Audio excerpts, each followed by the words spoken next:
Hello there, my sleepy knights. Tonight, we have a collection of tavern tales.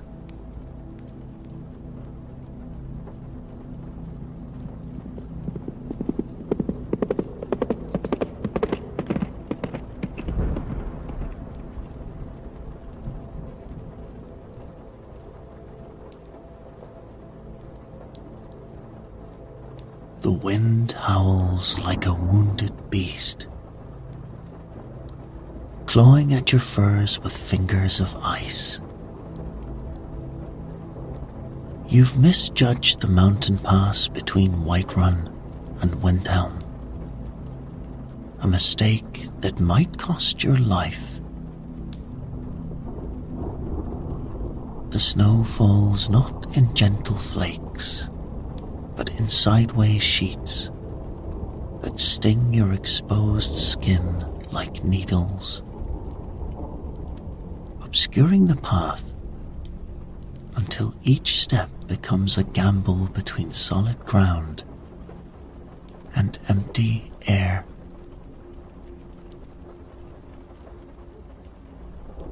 Your mount, a sturdy Skyrim stallion that has carried you through countless perils, finally refuses another step. The beast trembles behind you, steam rising from its heavying flanks to be snatched away by the gale. You dismount, legs numb and clumsy, and grip the reins to lead the animal forward.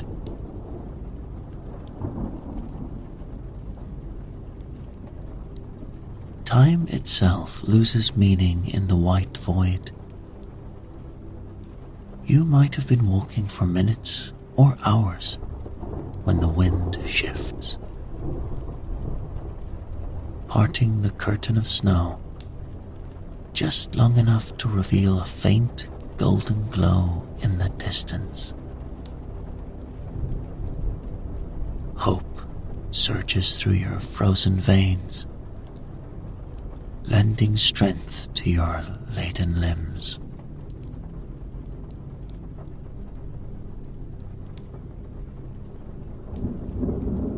Candlehearth Hall emerges from the storm like a mirage,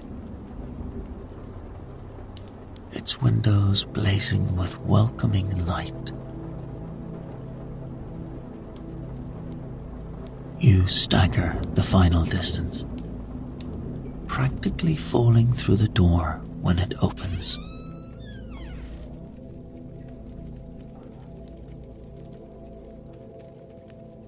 The blast of heat hits you like a physical force, painful against your frozen skin.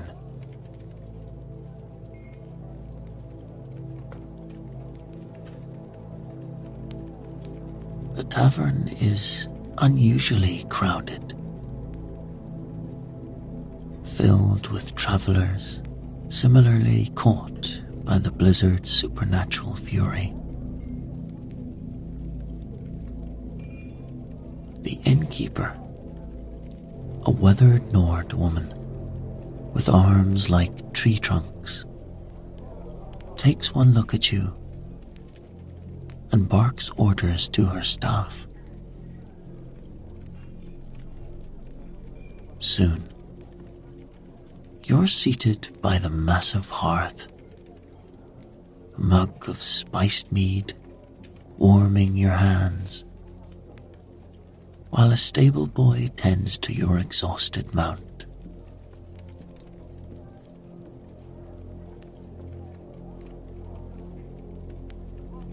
Last room, she tells you gruffly, sliding a key across the counter when you finally approach. You're lucky. Another hour, and you'd be sleeping on the floor with that lot. She jerks her chin toward a group of merchants huddled near the door, their faces drawn with the resignation of those preparing for a night of discomfort.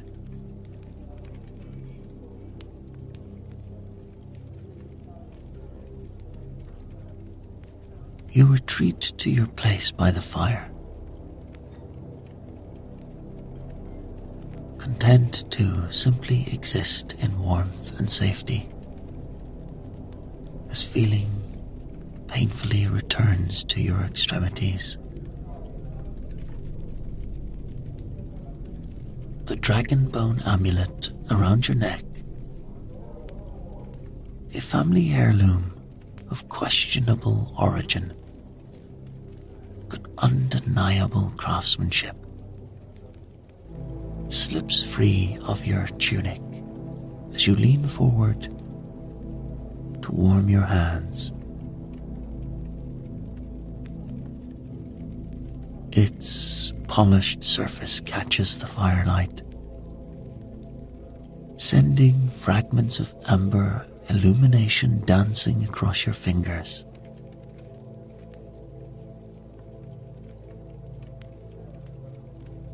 Well, that's a rare piece, comes a rumbling voice from your left.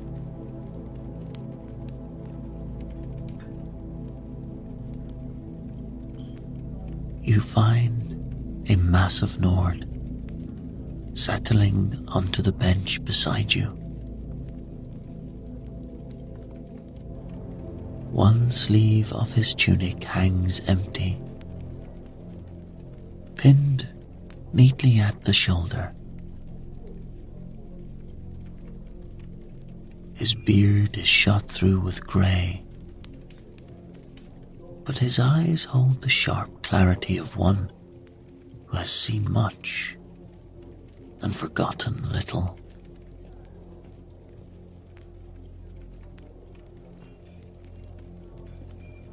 Brunwulf, he introduces himself, offering his single hand. His grip is firm. Don't often see dragonbone worked so fine. Mind if I ask where you came by it? Before you answer, he waves the question away. No matter.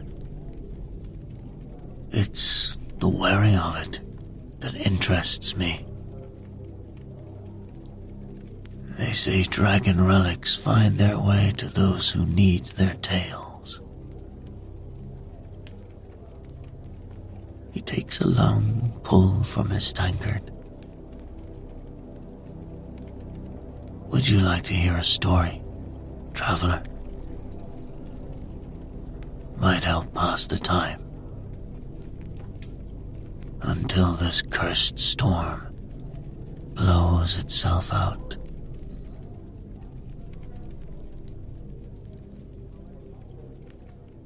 You nod, and the one-armed veteran begins his tale. And it went like this.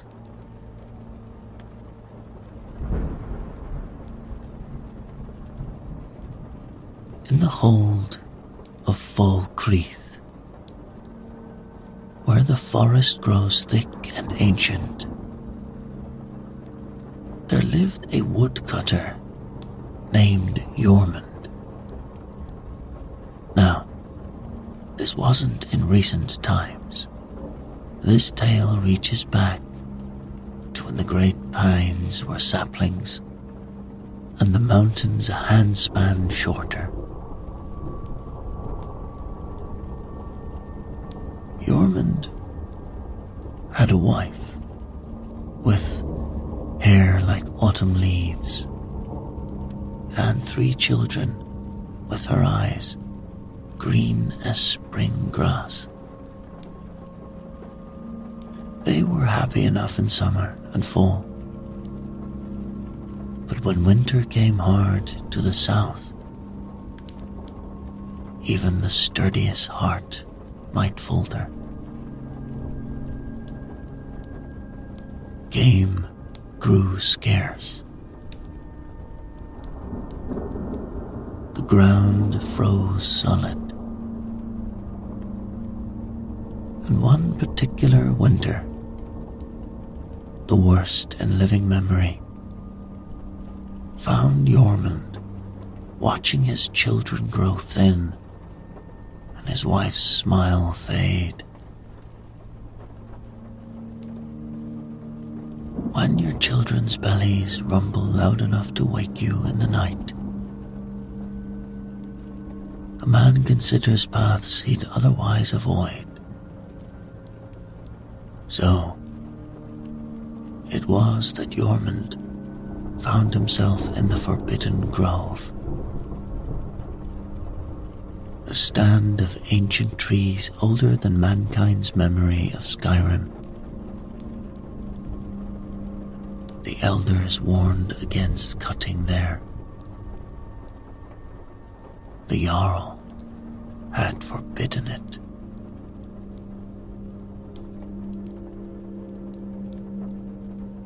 But Jormund's axe swung true, nonetheless.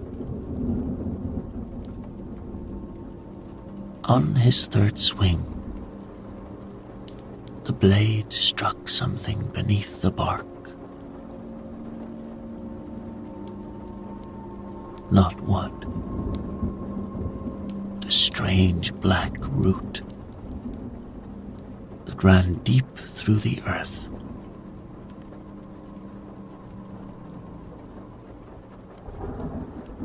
And from this root spilled a substance like sap, but golden as morning sunlight. It smelled of summer and ripeness, of life itself in the dead winter.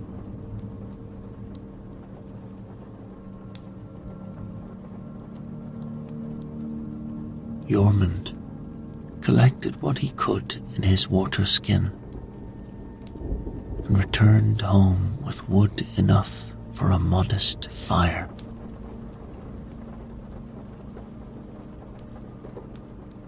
That night, as his family slept,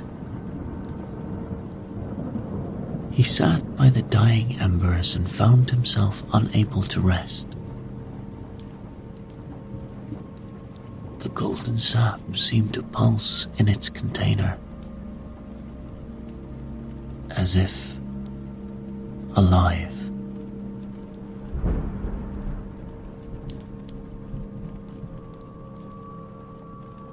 A knock came at his door. 3 sharp raps seemed to echo through the quiet forest.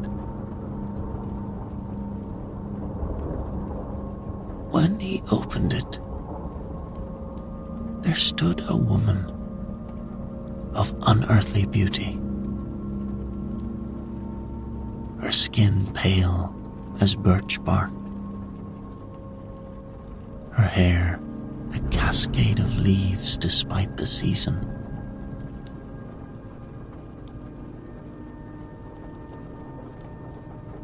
"You have injured me," she said, her voice like wind through summer leaves. "And now you owe me a debt."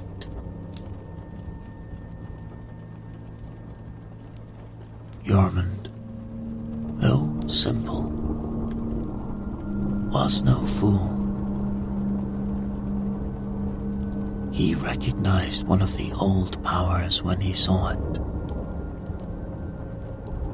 A spirit of the ancient forest that predated even the elf's dominion.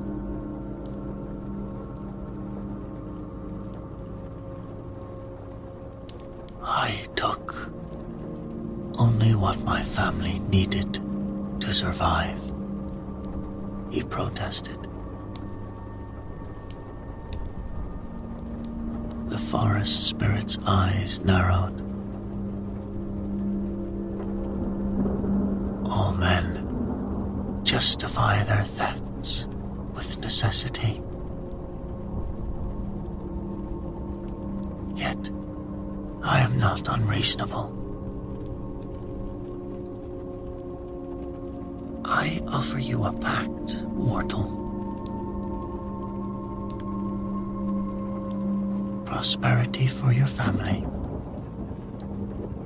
Food on your table. Gold in your purse. Health in your blood. In exchange, I claim something you value little now, but will miss greatly later.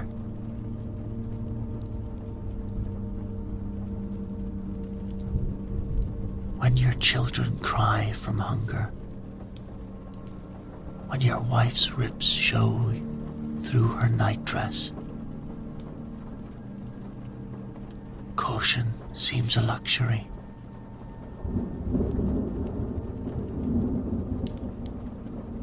Jormund agreed without asking what price would eventually come due.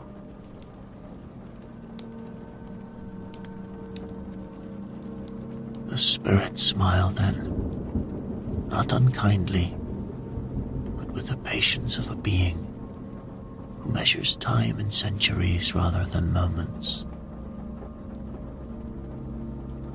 The pact is sealed, she said, and was gone.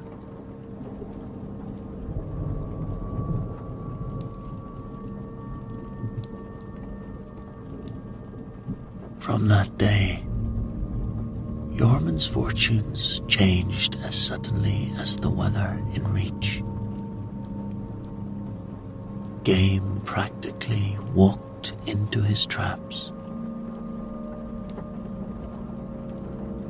His woodcraft fetched higher prices at market. His children grew plump and healthy, while neighbors' babes sickened with winter coughs.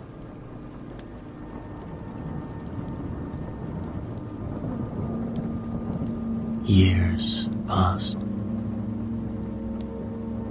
The terrible winter became a story to frighten children,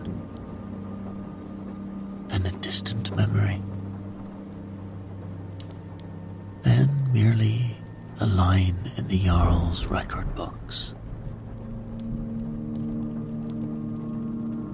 Jormund's daughters grew tall and strong. His son broad-shouldered and clever. The family prospered. And if Jormund sometimes woke in the night, cold with unnamed dread, he pushed the feeling aside in the bright certainty of daylight.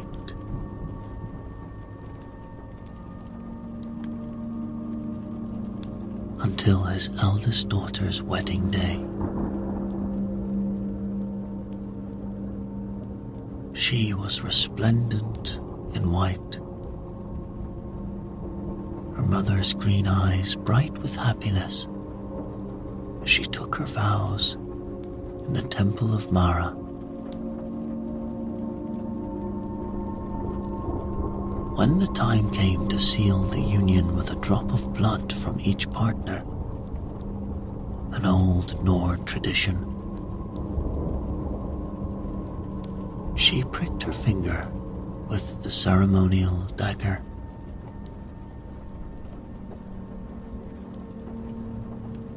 What flowed from the wound was not blood, but golden sap, identical to what Jormund had collected in the Forbidden Grove years before.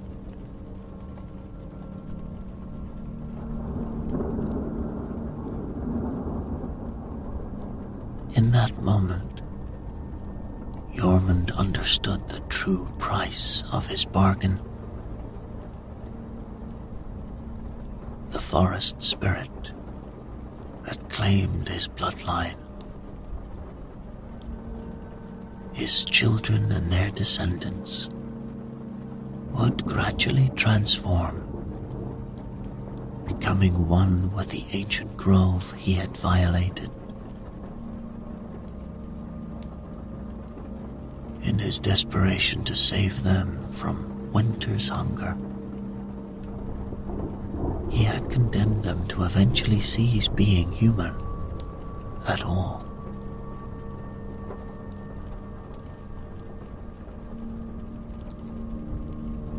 That night, leaving his wife sleeping, Jormund journeyed to the ancient tree known as Eldergleam. It was said this tree, oldest in all Skyrim, remembered the time before men walked the northern lands. If any could advise him, it would be this living monument to ages past.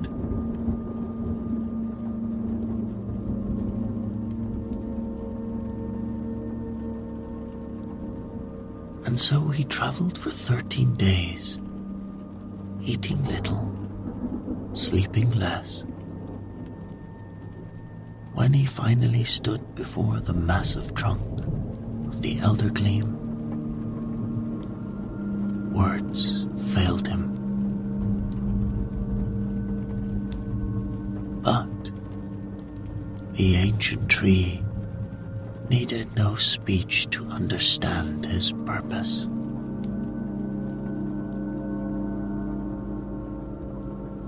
A single branch lowered, touching his forehead, and in an instant, Jormund saw his choice with perfect clarity. He could save either his children or his grandchildren, but not both. The transformation had already begun in his offspring. It could only be transferred, not erased.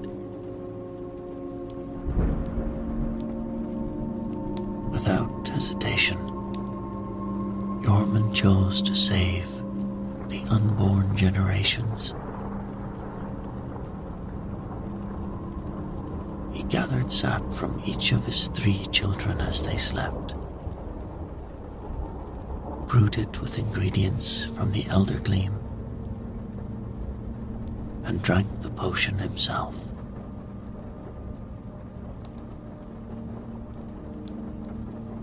A curse or blessing, depending on one's view, transferred to him completely. Within a month, his feet had taken root. By midwinter, his arms had become branches, his skin rough bark. By spring, only his face remained human, set like a carving in the trunk of a unique tree that now stood at Falkreath's center.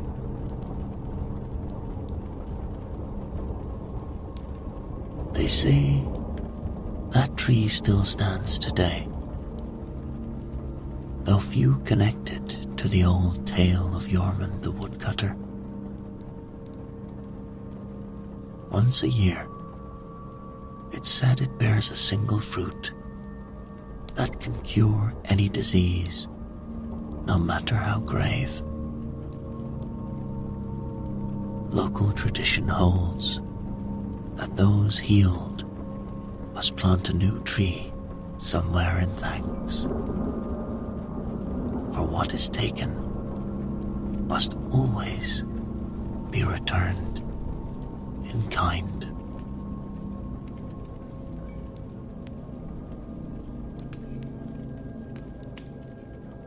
Brune wolf, full silent, draining the last of his mead. You notice the tavern has grown quieter now. Several nearby patrons having abandoned their own conversations to listen to the story.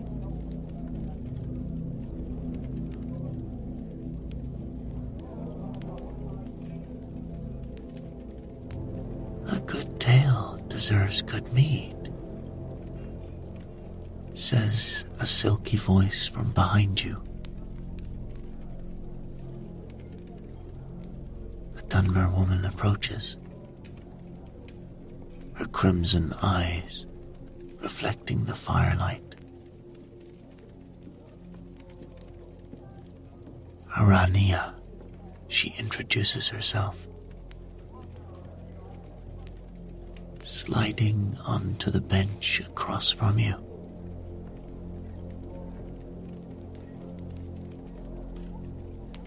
I couldn't help but notice your amulet. The carvings. Yes. They remind me of another story. If you'd care to hear it.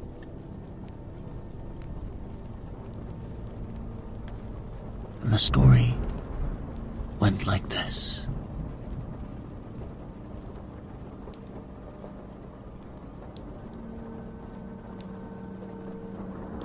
During the Dragon War,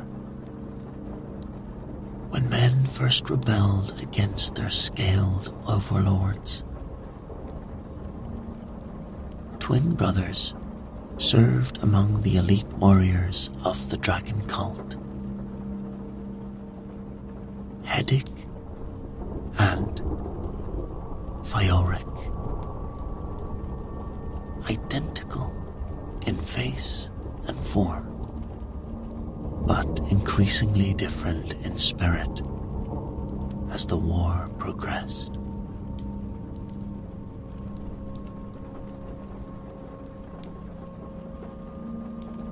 Heddick was the first to notice the corruption among the priests, how they twisted the dragon's demands to serve their own ambition.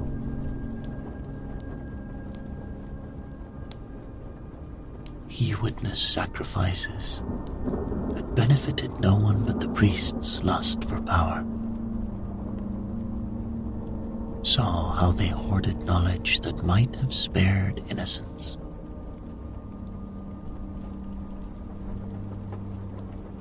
Being honorable, if perhaps naive, he confronted the high priest directly.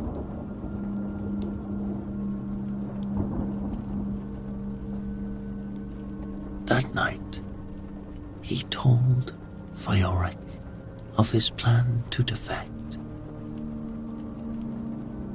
to carry what he knew to the growing rebellion of men.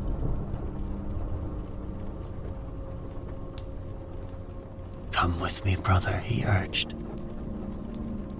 We've served falsehood long enough.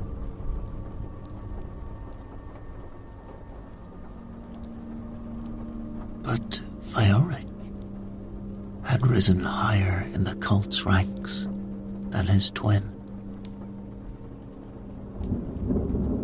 He enjoyed privileges Heddick had never sought. Chose sacrifices, secret knowledge, the fear in petitioners' eyes when he conducted rituals. When Heddick slept, Fjords crept from their shared quarters to the high priest's chambers.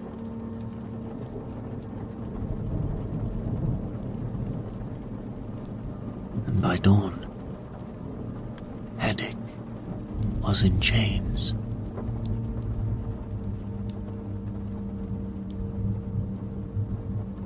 Now, it would have been simpler to execute the betrayer. A sword across the throat, a dagger between the ribs. Clean and final. But the dragon priests were not known for such mercies. Instead, they performed a forbidden ritual, one that bound the twin souls together across the boundary of life and death.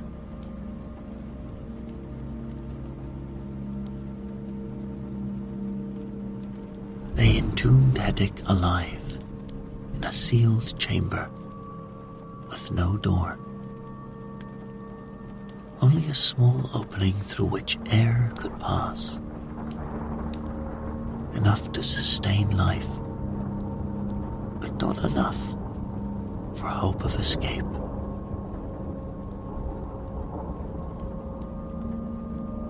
Fjords they kept as their champion,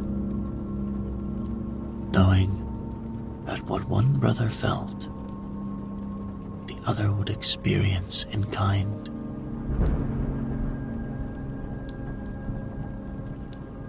When Fjords was wounded in battle, Heddick writhed in agony within his lightless prison. When Heddick struggled against his bonds in desperation, Fjords would suddenly find himself weakened at crucial moments. Each brother became the other's torture, though only one understood why.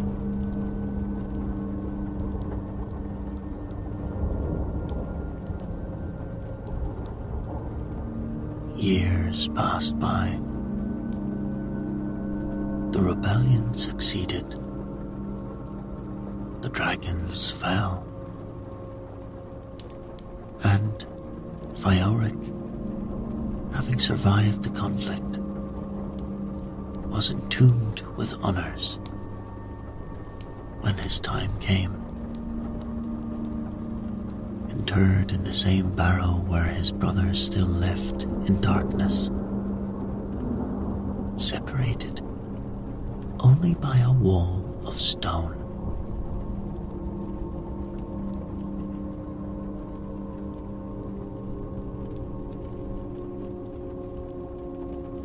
Centuries passed. Their shared consciousness existed in a twilight state,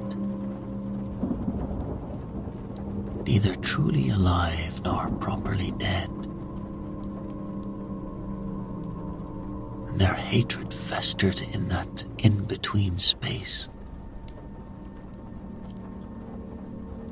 transforming both into a unique form of Draugr,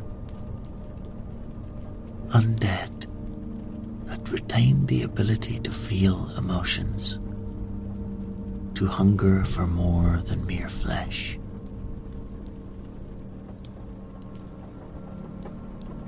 Then, during the Third Era, Red Mountain erupted with such violence that tremors were felt across Skyrim. The ancient barrow shook, and the wall between the brothers cracked.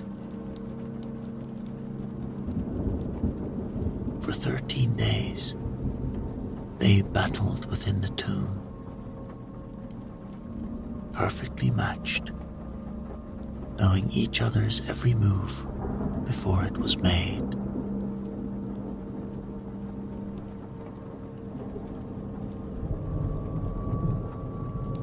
No victory was possible. Finally exhausted, they collapsed on opposite sides of the ruined wall.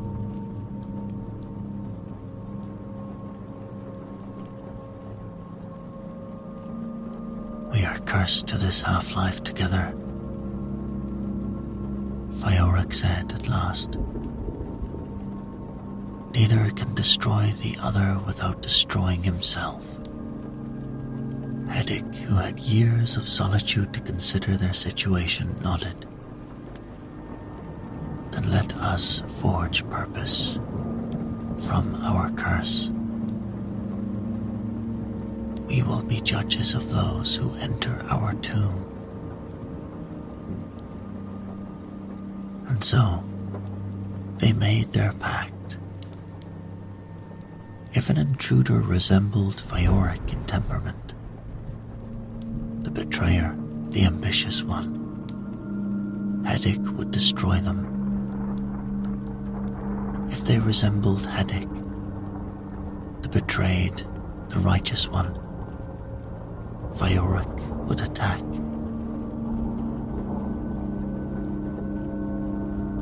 But should siblings enter their domain together, they would be tested rather than simply attacked. The brothers would present them with dilemmas to test their loyalty to each other.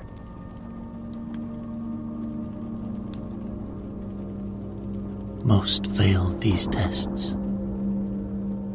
When offered individual escape at the cost of the other's entombment, most chose self-preservation. These the brothers destroyed without mercy. Those rare few who refused to betray each other, even at great personal cost,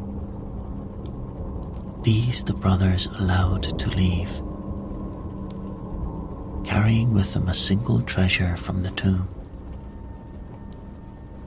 Such blessed siblings, it said, never faced familial betrayal for the rest of their days. The brothers' blessing ensured it.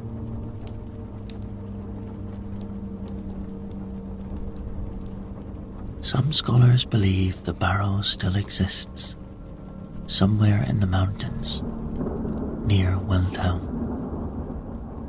though its precise location has been lost to time. Others insist the tale is merely allegory, a warning against betraying bloodlines. But those who study the oldest Droger speak of unusual carvings showing twin figures bound by golden chains. And sometimes, in the deepest tombs, adventurers report hearing two voices speaking as one, testing them with questions no stranger should know to ask. Arania finishes her tale, and you notice her eyes still fixed on your amulet, studying the worn carvings with scholarly interest.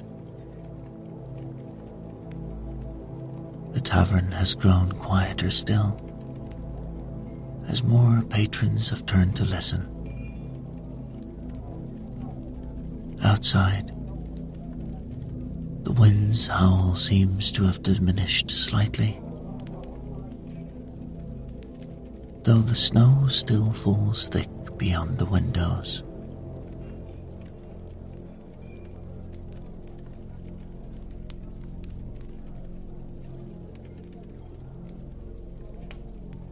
A worthy tale, comes a lilting voice. A Khajiit approaches your small gathering, his striped fur visible beneath a dusting of melting snow. He must have just entered the tavern. But this one thinks a third voice should complete the evening, yes? 3 is a powerful number in all magics.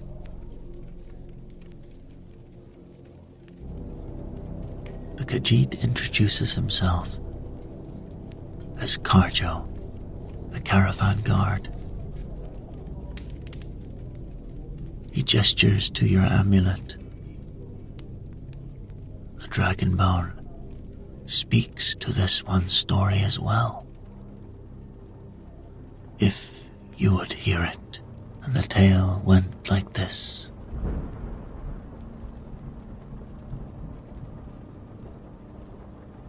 In the second era, a young, stable hand named Alessan worked at the Solitude stables. He was unremarkable in most ways, neither tall nor short, strong nor weak. But he possessed one gift that set him apart: an uncanny bond with horses.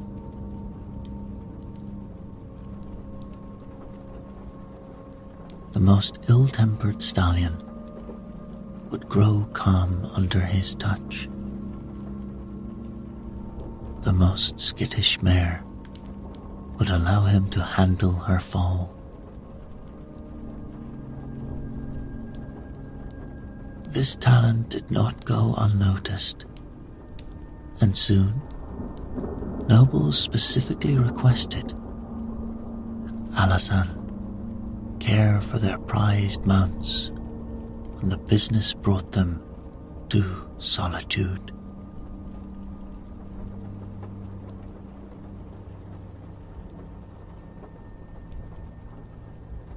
One winter night, as Halloween's moon hid its face completely from Nairn, Alessan completed his evening chores. The stable was full, every stall occupied by fine horses belonging to the jarls and thanes gathering for a moot.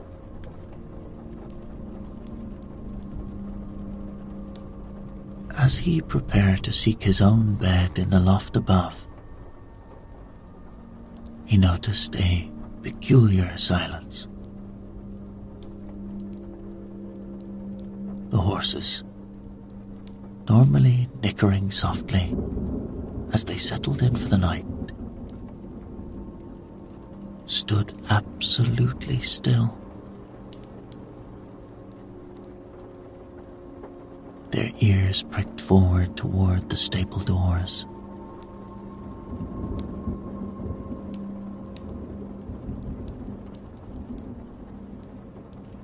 Curious, Alessan opened the heavy wooden door just a crack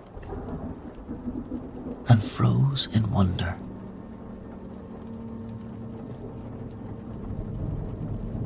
Standing in the snowy courtyard was a horse unlike any he had ever seen. Black as a starless night, with a mane that seemed to contain pinpricks of light, like distant stars. Steam rose from its flanks, though there was no evidence it had been ridden hard.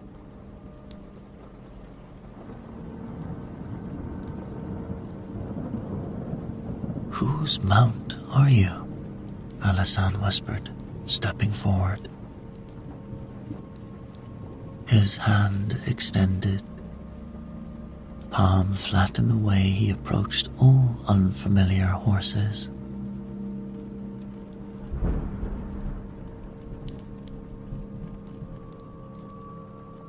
The midnight mare regarded him with eyes that reflected no light.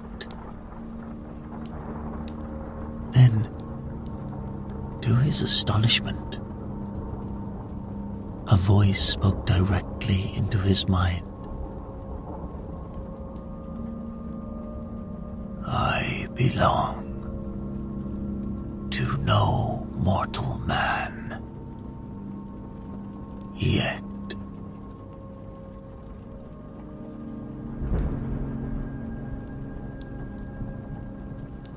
Alasan should have been afraid. Any sensible Nord would have reached for amulets of warding, or fled to find a priest of Stendar. But this stable boy had spent his life surrounded by horses,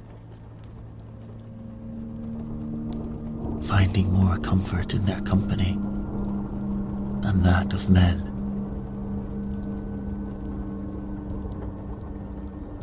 Even a horse that spoke with thoughts didn't frighten him as perhaps it should.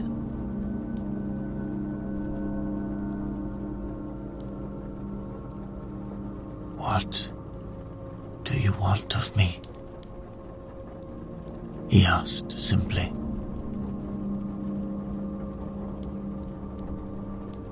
Catch me, the mare replied, and I will make you a horseman whose name echoes through the ages.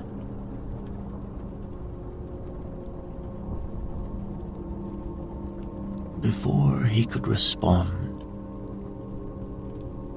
she wheeled and galloped away, her hoofs leaving no prints in the fresh snow.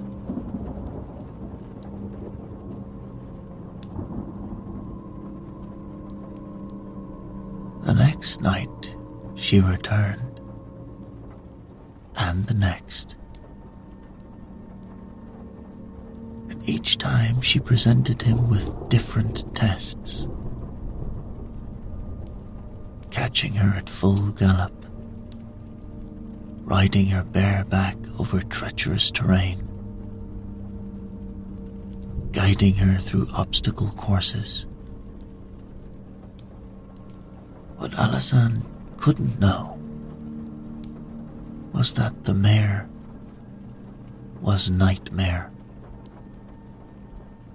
a creation of the Daedric prince Vermina, sent to find a suitable champion in the mortal realm.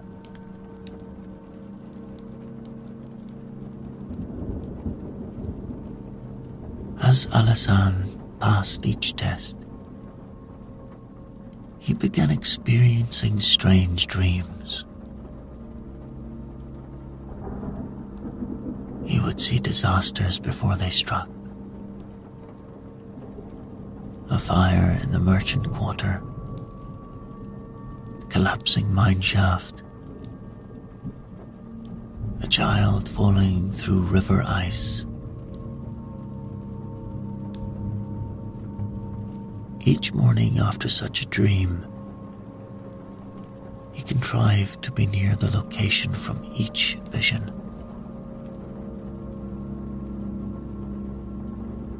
Each time, he managed to prevent tragedy, or at least mitigate it.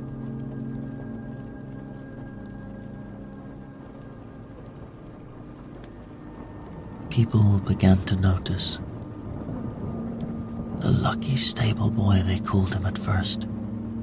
Then, names of Blessed and Seer followed him through Solitude's streets.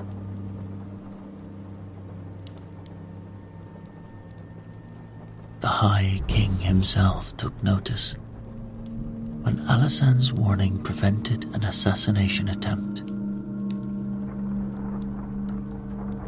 The stable boy was raised to the position of royal stablemaster, a remarkable ascension for one so young and common born.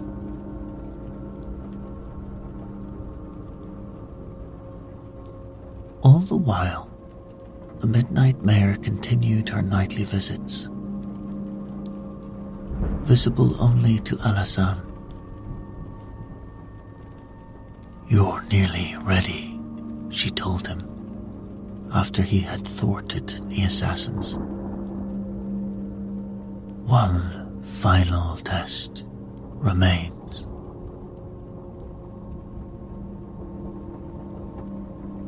On midwinter's night, with twin moons hidden and the sky black as ink,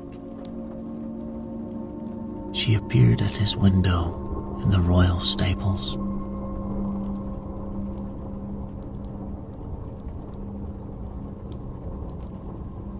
"Tonight, you must ride me across the sea to the island where your true destiny awaits."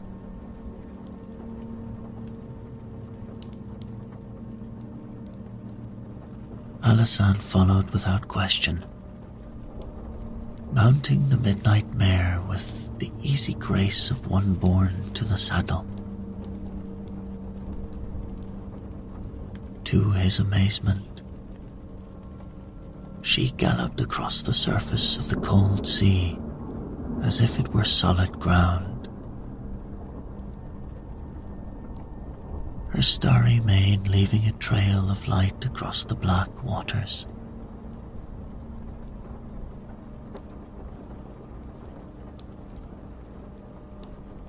They came to a small, fog-shrouded island where stood an ancient Nordic ruin, half reclaimed by earth and vine.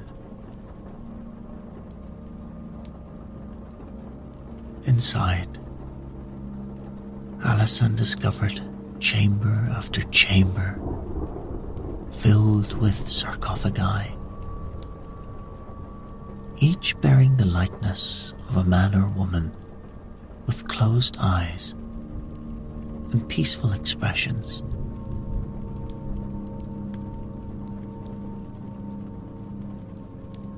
"My previous champions," Nightmare explained, her thought voice echoing.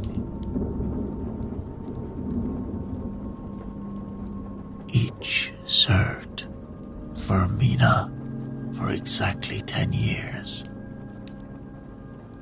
Their dreams shaped mortal events, steering history along courses that pleased my mistress.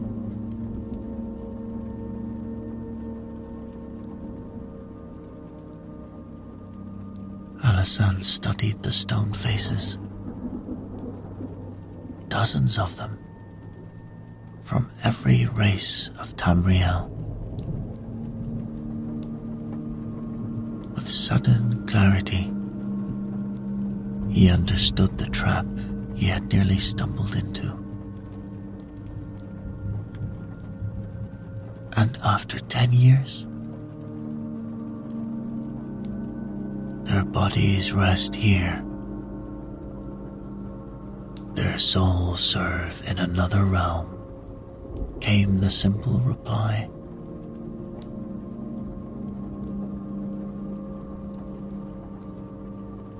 A common stable boy he might have been, but Alasan had spent his life reading horses.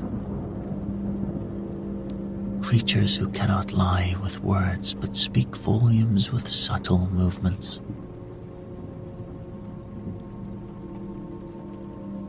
He had learned to sense intent behind action. And now, facing the Daedric servant, he recognized something unexpected. Loneliness.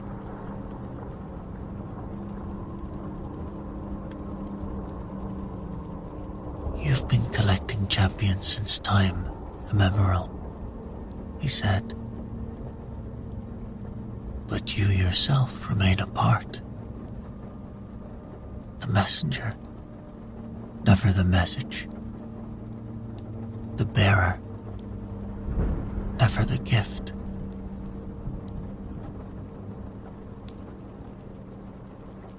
a midnight mare's form shimmered slightly. Surprise evident even in her otherworldly countenance.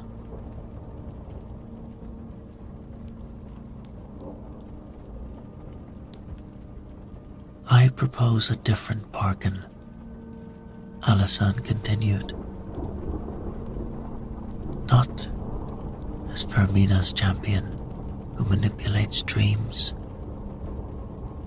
but as caretaker of the nightmares themselves.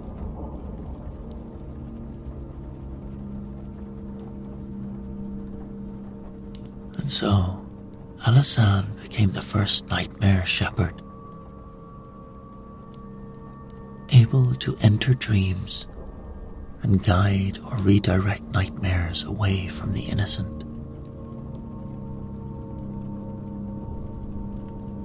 His descendants inherited this ability through their bond with horses. True members of his bloodline can still be identified by their uncanny skill with troubled mounts. In modern Skyrim, it is said that strange black horses sometimes appear to lost travelers during moonless nights, guiding them to safety to the nearest settlement.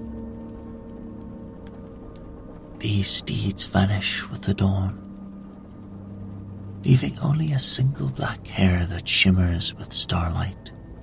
When held to the moon, Carjo finishes his tale, the slight bow of his furred head. The howling of the storm has diminished to a gentle whisper against the shadows. Weariness tugs at your limbs. The combination of your perilous journey, warm mead, and the hypnotic quality of the tales conspiring to draw you towards sleep.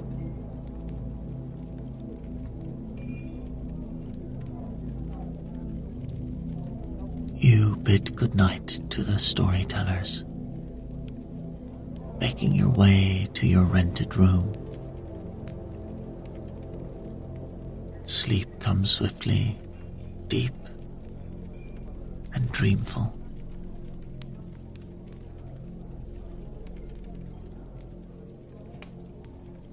The morning arrives with startling clarity.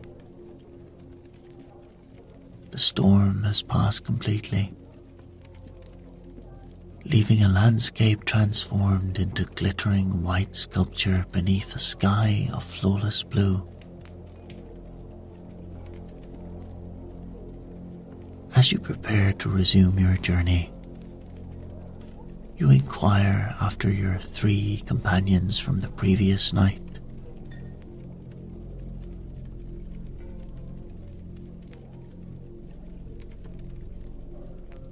The innkeeper furrows her brow. I don't recall any one-armed Nord or Dunmer woman, she says. Had a few Khajiit, but they left before the storm hit. She studies your face. Too much mead, maybe.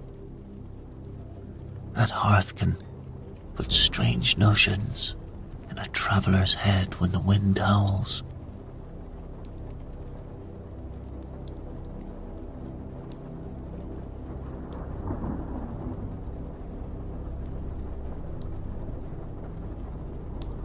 You might have dismissed the entire evening as exhaustion-induced fantasy,